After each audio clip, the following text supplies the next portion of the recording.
Hello and welcome from day 2 All-Star Saturday night here in the 2025 All-Star Weekend at San Francisco. It's your host, Will Liu, and Alex Wong checking in nightly. Alex, man, Mac McClung. Honestly, that rescued the entire weekend for not just us, but the entire NBA. Yeah, man. Adam Silver was under a lot of pressure. He's still under a lot of pressure tomorrow to see if the All-Star format is going to work. But, yeah, this was all about Mac McClung, man, coming in with the three-peat. I mean, let's just go through his dunks, man. His first dunk, he brings out the Kia, the car, and this is usually something that's reserved for like a final dunk, right? Like something to close. Sure, yeah. And he lines it up, kind of diagonally. You know what? Actually, shout out to the person who was parallel parking that thing. It was holding up traffic for like the entire arena. Should have used Waymo. Yeah. Honestly, a Waymo. You know what? A Waymo promo would have been perfect. That actually would be perfect because that's what San Francisco has, driverless cars. No notes for Mac. Yeah. Dude, I mean, look, when he first tried to do it, because I think that he tried to jump over once, right? Yeah.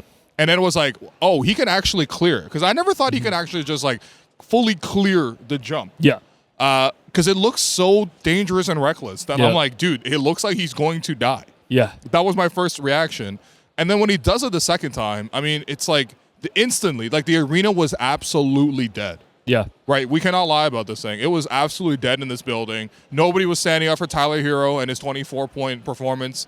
All right, congratulations, Tyler. Nobody was standing up for the skills challenge. Okay, even Tweaker by Jello was like kind of cool, but like he did all 3 verses. And yeah, I might be over that. I guess I was never even that into it. But wow, that's when the night shifted. And at that point, everyone's standing up, everyone's got buzz, and everyone's got energy. Like everything was about him, man. That's one of the craziest things I've seen in person. Yeah, clears the Kia, and mind you, all dunks that we're talking about, he cleared on the first attempt.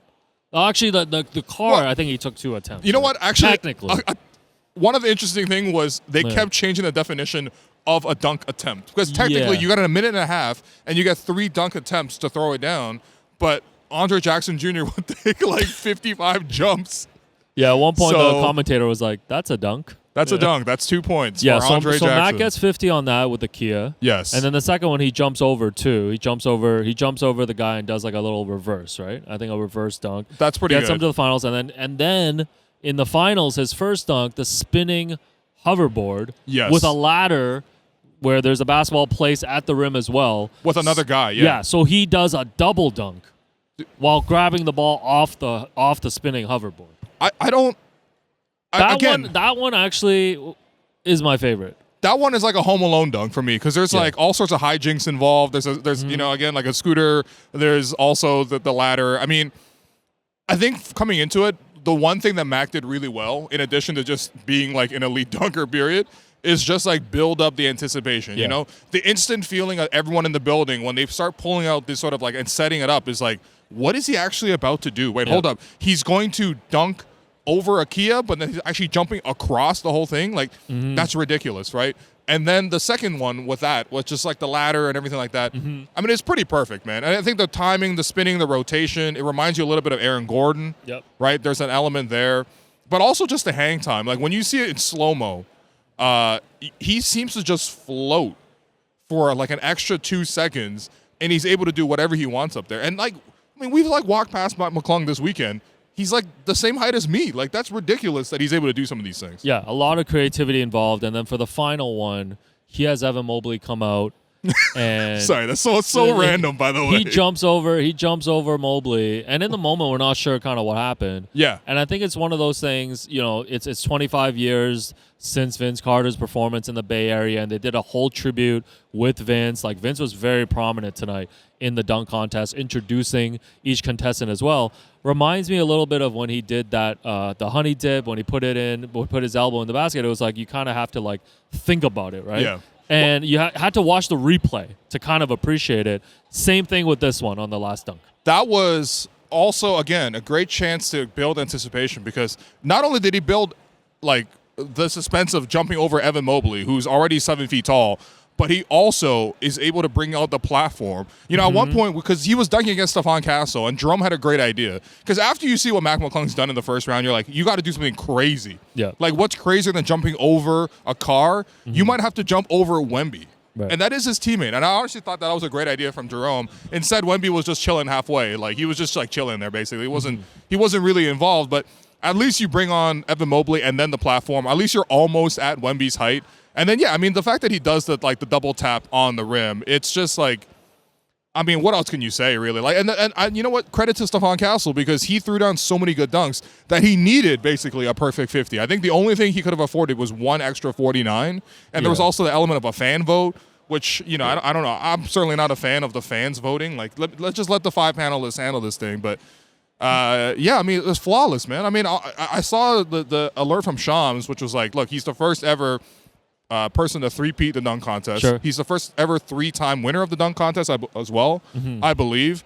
And, I mean, like, is he not in contention for greatest, at least slam dunk contest dunker of all time? Oh, for sure. I mean, the creativity is, like, on another level.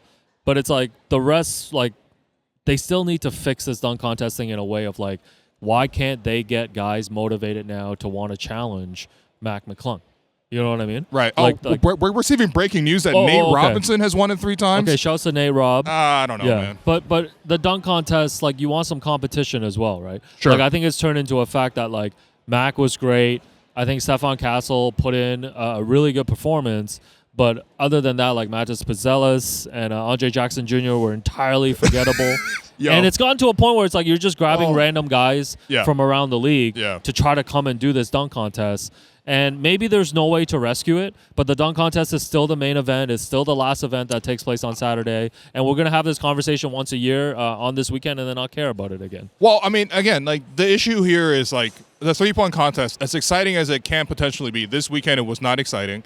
But the most exciting you'll get is seeing a guy get hot and make 10 straight threes or something like that. Yeah, so which is kind of cool. We saw Buddy Hield do that. You know, Buddy Hield, hometown guy, was really hot in the first round. But it's like you're seeing something that over and over again that you've seen happen before. Yeah. With the dunk contest, there is a chance, and the reason we all tune in to watch, no matter how washed the tournament is supposed to be, is because of that chance to see someone do something that they've never done before. Yeah. And with Mac, I think he showed us that tonight. Like, we're going to be buzzing about the fact that he jumped across the hood of a car, man. Yeah. Like, no, that's the frustrating part for me. Like the top of a car, not even the hood. That's the frustrating part for me. You know, guys like Ant, like John Moran, all the usual suspects that we mention every year.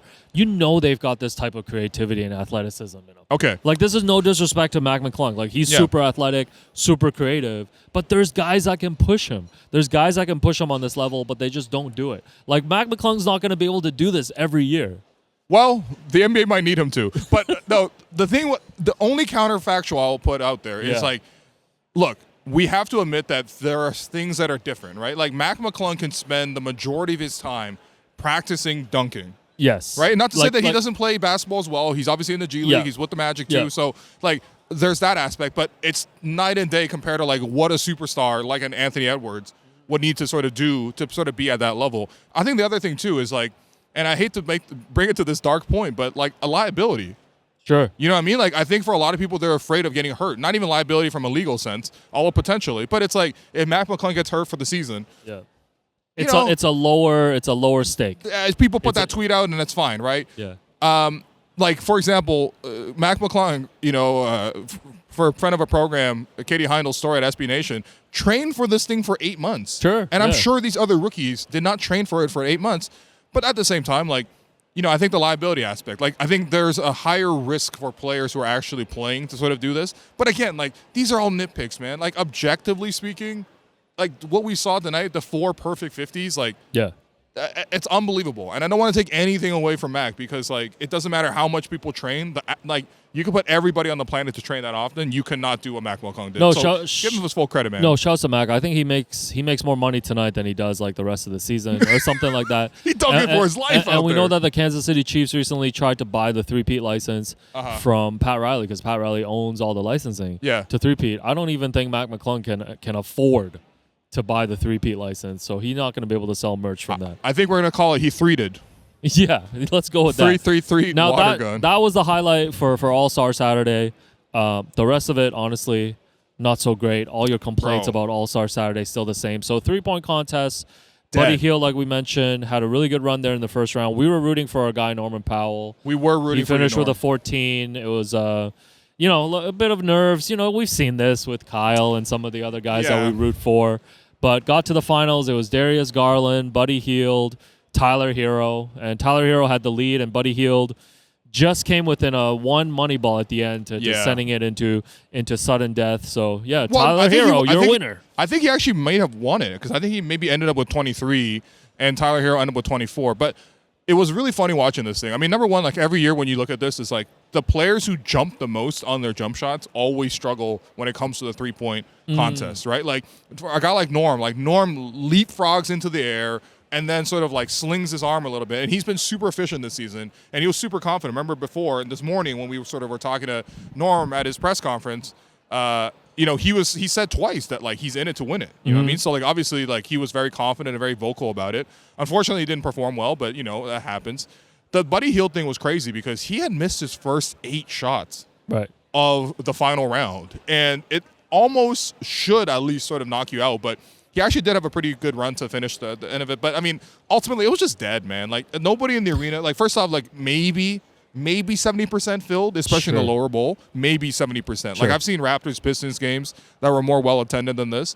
And like nobody were getting on their feet. Nobody was sort of energized. People weren't even jumping on the Jumbotron. At one point, Julius Irving, like he yawned. Yeah, he yawned during the dunk contest. He was Giannis Antetokounmpo out there. Like it was crazy, man. Well, the tough thing too is like we're in San Francisco in the Bay Area, and like we were at practice today, and we saw like the ovation that like Steph Curry got because they were allowed fans into the practice and all this stuff, and like Steph wasn't a part of this for Saturday night, which is crazy. He was courtside, with Aisha, but like, not being part of the 3-point shootout. Like, they got Buddy Hield instead. Well, did we ever get to the bottom of why the NBA could not pull back the repeat of what happened last year? Because last year, the highlight of the dunk of the weekend was Steph versus Sabrina at the 3-point shootout, and that bonus sort of event that those two sort of went on. Like, why did that not take place this year? I would love to know the answer to that.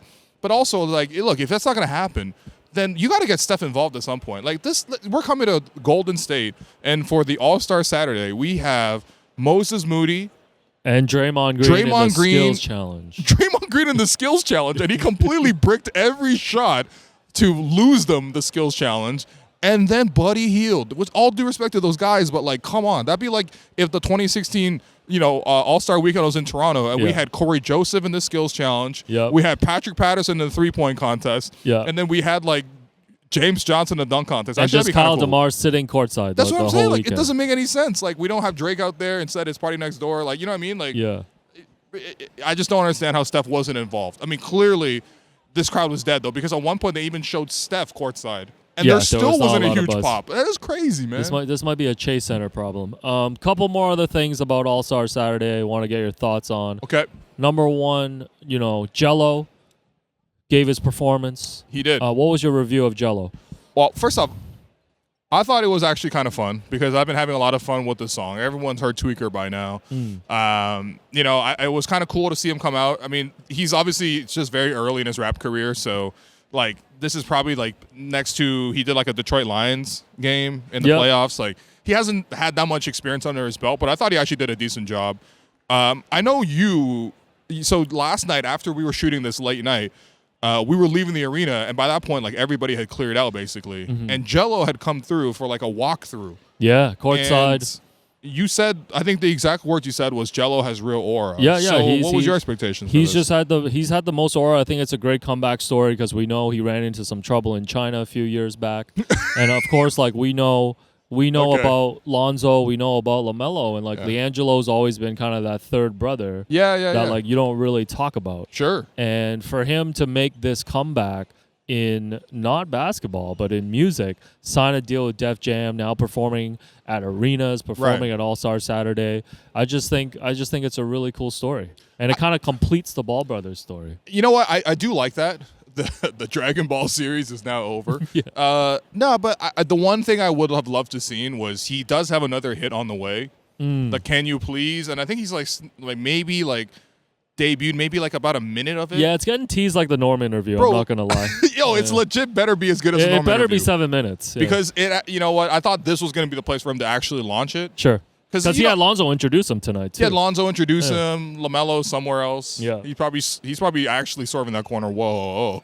So finally, the thing we have to touch on before we wrap up this All-Star Saturday recap is the night open with the skills challenge. Oh, and it opened with Chris Paul and Victor Wembanyama. Oh, my God. And, there's been so much talk this whole season, this weekend, about how the next generation of NBA stars got to care about All-Star weekend.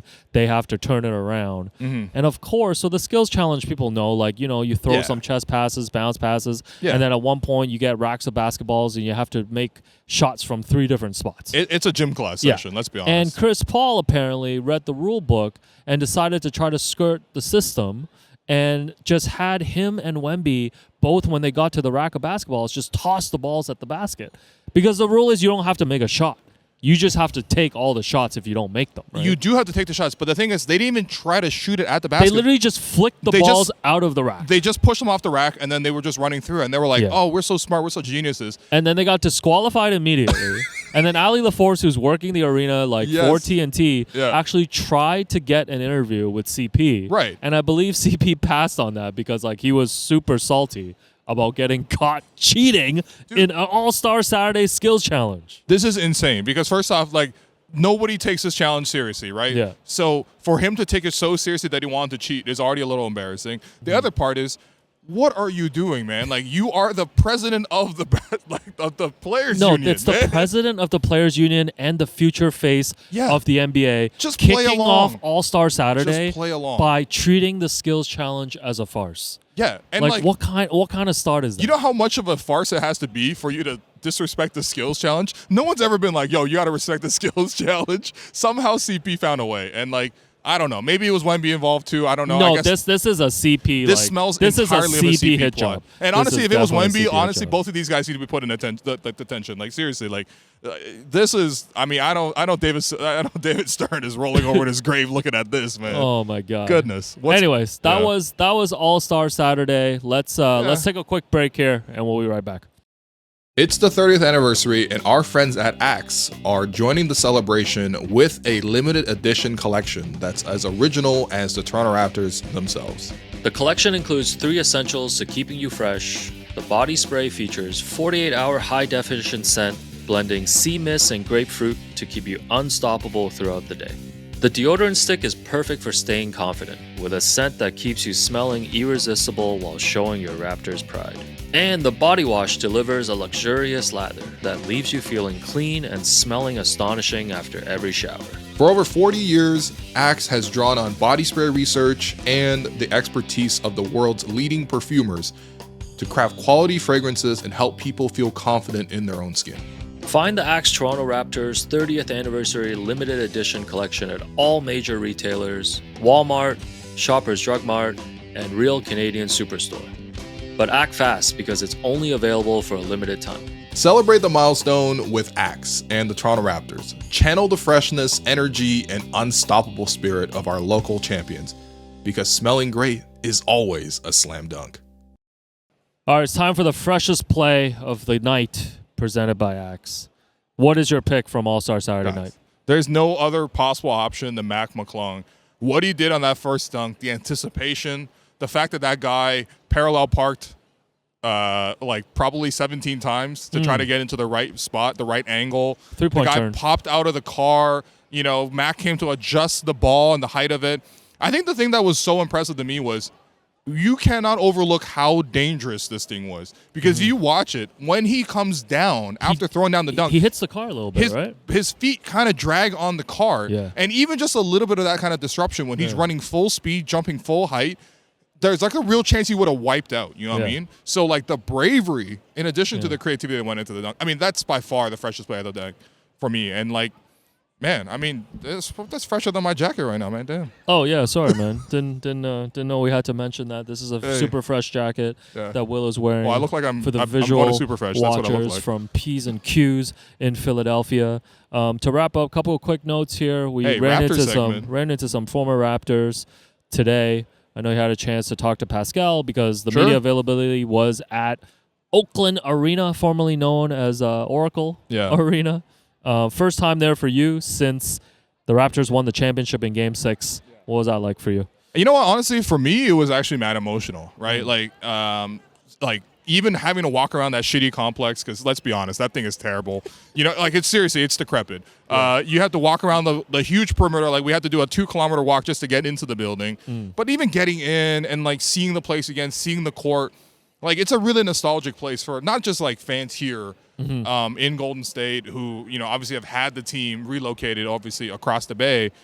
But, like, even for me, like, man, like, a lot of things have happened in my life since 2019. That was like my first time actually full-time covering the Raptors. And coming out of the arena, I remember coming out of the arena at like 3:30 local time. That's like 6 a.m. already back in Toronto at that point. You know, it was just like the best experience of my life. And even walking back in that building, you have to understand, I never thought I would go back in that building because that was the last ever game. Final game, yeah. Played in Oracle Arena in the NBA. Like, and so coming into it, I was thinking about sort of like what this arena means and the chance to talk to Pascal. And I was like, Pascal actually had the last ever basket made at Oracle Arena. And so I had to ask him about it there. And you can hear his answer right now. Do you remember that play, the last play in 2019? Yes, I do. Walk us through it, the timeout and everything. I mean, yeah, just crunch time, you know, got the ball. I don't know if it's Kyle that passed it to me. I don't know. It was Kyle? Okay, it was Kyle passing it to me. And then, you know, just drive. Draymond was kind of reached, and Euro step and floater. Yeah, that was a great shot, man. Yeah, that was super cool. Also got a chance to run into CJ Miles, who was doing a little media. Yeah. Found out he was shadowing legendary photographer Andy Bernstein. Right. So you got a chance to catch up with him too, which was super fun. And yeah, that's I think all I have from All-Star Saturday. What about you? Yeah, you know, it wasn't as exciting because we can't just like stalk Grady Dick for the entire day like we did on Friday. And quite frankly, I'm a little disillusioned about the NBA process. We could talk about that probably tomorrow after this whole thing is done. Something about the media process about this whole thing is just a little bit too, like, I don't know. It's almost exploitative in a way. But in any case, this was a fun Saturday night. Big shouts to Mac McClung. He really saved it for everybody involved. And hopefully, hopefully the players tomorrow put on a great show because that's all everyone is ever hoping for. That's all Adam Silver is begging for. Dude, Adam Silver needs this, man. He needs this, yeah. Right? It can't just be Mac McClung. The All-Stars themselves. LeBron, please fly in on time for LeBron, tomorrow's we game. haven't even seen LeBron here. You know what I mean? But seriously, like, I'm just hoping for a competitive game. I think the new format, hopefully that works because otherwise, like, we really have to talk about how, I don't know, man. When you compare what the NBA put out this weekend versus like what the NHL put out this weekend, is night and day. And we've never ever really said that. But let's be honest, like this weekend is struggling. So we'll see what happens with the finale. We'll be here to talk about it afterwards. But for now, this has been your host Will Liu and Alex Wong. You've been listening to the Hello and Welcome podcast presented by Betway.